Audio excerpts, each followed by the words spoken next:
Hey all, I'm just back from Switzerland and Italy, and I got one live interview there, just a 10-minuter, way up the mountains in Locarno in Switzerland, with lawyer Philip Kruse, who's doing amazing work to defend people who were abused during the so-called pandemic, and he's also doing huge work to hold the WHO to account.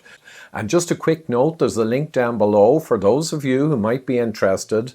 The Mavericks organization, I've spoken for them, giving keynotes in Dubai and El Salvador and Argentina and Zurich and pretty much all over the place in the past year. But they're now opening up membership to interested people in the public. Now, they have a screening process and it's pretty rigorous. But the link is down below. You can see a lot more on the organization and what they're trying to build. So do have a look and check them out.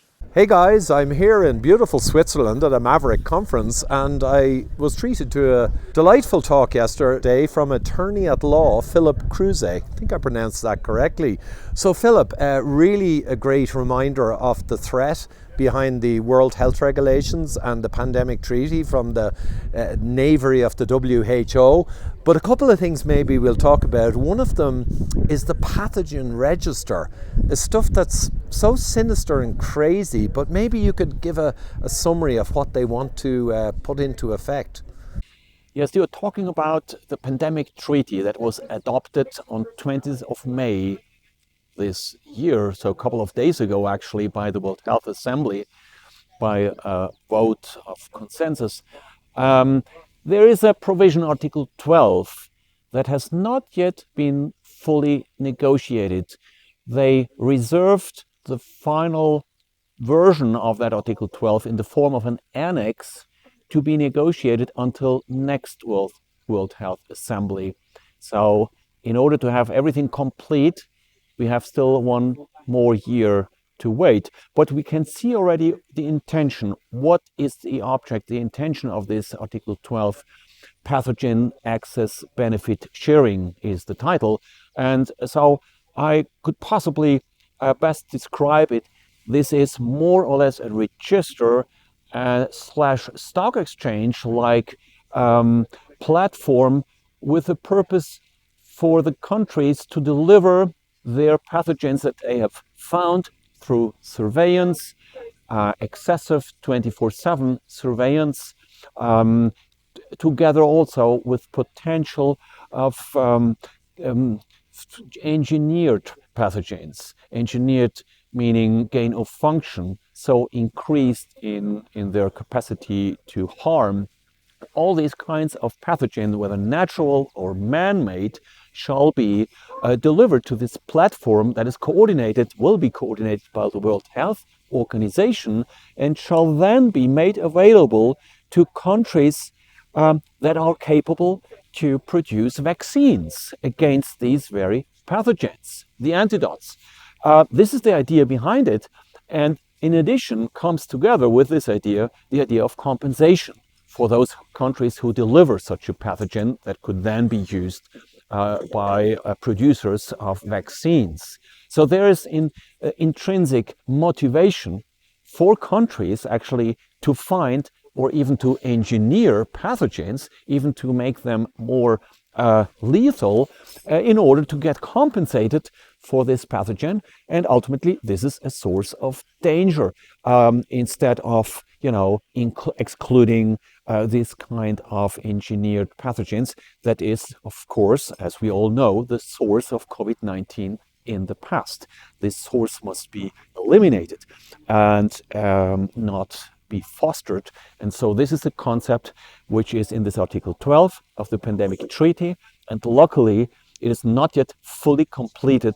It remains to be fully negotiated in the form of an annex, Annex 1, and they have given themselves the time until next World Health Assembly, May 2026, for the completion of this entire concept of PABS, pathogen access benefit sharing. And luckily, it is utmost disputed among many countries themselves. There are countries who say this is bullshit.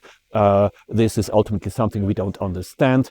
The president of Slovakia heavily criticized this concept, and he said we will never accept such a provision. And obviously, there's also critics coming from the United States. Robert F. Kennedy Jr. a couple of days ago has called upon the delegates from the member states actually to tell them, look, let's build a total new organization. Let's forget about the World Health Assembly. They were incapable of analyzing their pandemic management on the COVID-19. They're absolutely not willing to face the truth. Let's build something new. And so I'm optimistic that this crazy idea, this pathogen craziness, will be stopped before it is finally ultimately negotiated and finalized. Excellent summary, Philip. And yeah, basically a bioterrorism totalitarian's charter of sorts. Complete lunacy, clearly, and it sounds that some people are recognizing it. Another thing that kind of made my blood run cold, which isn't easy to do, but infodemics, this horrifying pall of censorship is intimately written into this document, it sounds like.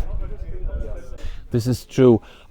Everybody who was involved in the last 5 years into, informing people, helping, maybe also on the legal side, as I did as a lawyer, we were always already now in the last 5 years confronted with censorship in social media, in general in the media.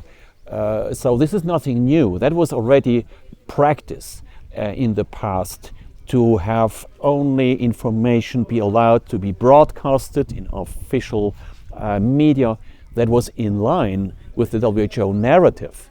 So this is nothing new. But now what is new is that it is in these two agreements, in the amendments to the international health regulations, in the annex, we find an explicit provision, but also we have a slightly watered down provision in the pandemic treaty.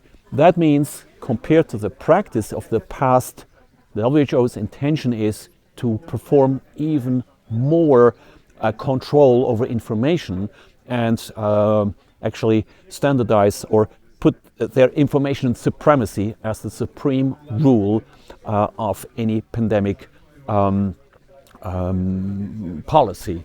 So that with the effect that every policymaker, every judge, every media worker, ultimately also every doctor must base his decision exclusively on the facts that are approved by WHO, and that in results in abolishing checks and balances and informed consent. You cannot have an informed consent if your decision is allowed to be based exclusively on the information that comes from WHO. This is a total absurdity and an abolition of the principle of informed consent. It is a threat to democracy. It is an abolition of free science, and therefore, by not allowing checks and balances to happen, it will result in a not protection of human rights. Human rights will absolutely not be protected anymore because the judges have to follow the facts of WHO, and this is very threatening. In my view, the good thing about it is that we can see it on the papers that these are the plans. Nobody on this planet in the past, in the history, has ever known the truth absolutely with all accuracy. Not even the Catholic Church is in possession of the eternal absolute truth. So by making this a governing principle of the WHO, every human being should immediately see that this is a principle of authoritarianism, of totalitarianism, of control.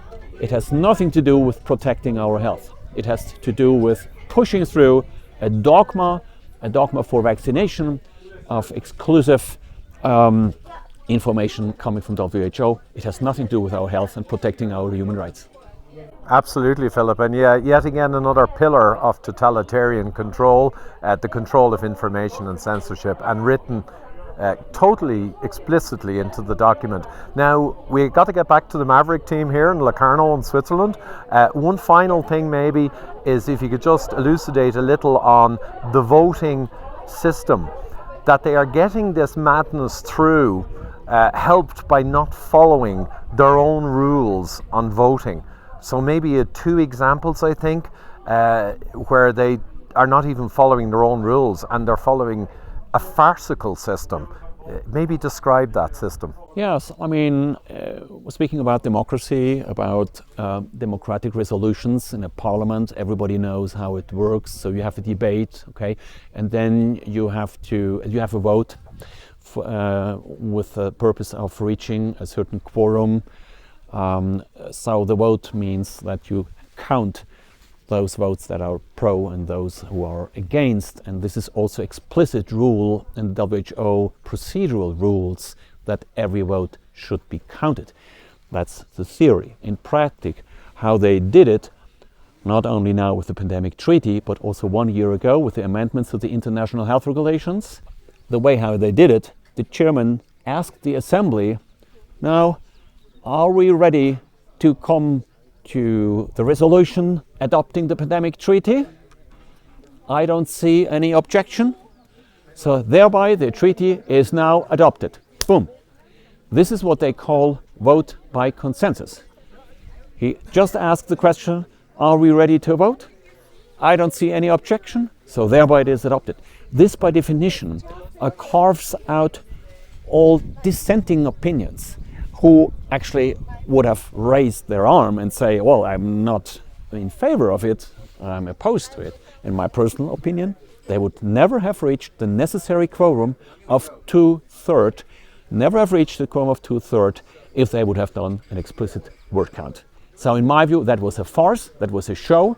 It must be objected by member states by telling the Secretariat of the WHO, we do not accept this vote as a legally correct resolution for the adoption of the pandemic treaty, likewise as well for the adoption of the amendments to the international health regulations, which, by the way, should be rejected by 19th of July this year. If not, they will come into force by 19th of September this year. So please make sure in your countries, inform your politicians that they know that they should put on some pressure on your government, that the government declares a rejection, a formal rejection note before 19th of July to reject the amendments to the international health regulations that were adopted last year, 1st June 2024. Absolutely, Philip. So I'll put a link down below, maybe to some more detail on this. And you heard it, guys. You know, if you don't push back against these totalitarians, you'll get exactly what you deserve. Thanks so much, Philip. Thank you so much for having me. It was a pleasure.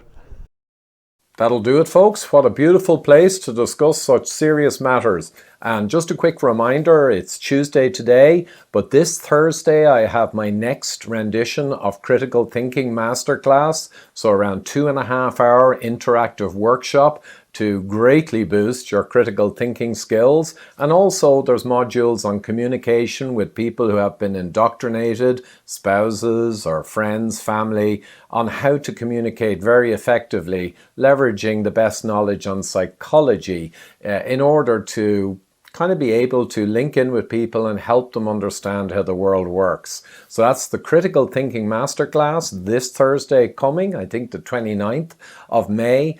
And also there's a double deal there where you can get that Critical Thinking Live Masterclass and also the Mental Strength and Resilience Psychology Masterclass. Again, huge improvements in mental strength and resilience in this challenging world are possible. And I've gone through all the science, the best tips, tricks, templates and tools to seriously boost your mental strength. So anyway, ivorcumminsworkshops.com. If you pop in there, you'll see the testimonials to date, at least some of them, and also links to the upcoming workshops where you can click and see further details, dates, times, etc. And hope to see you there. Thank you.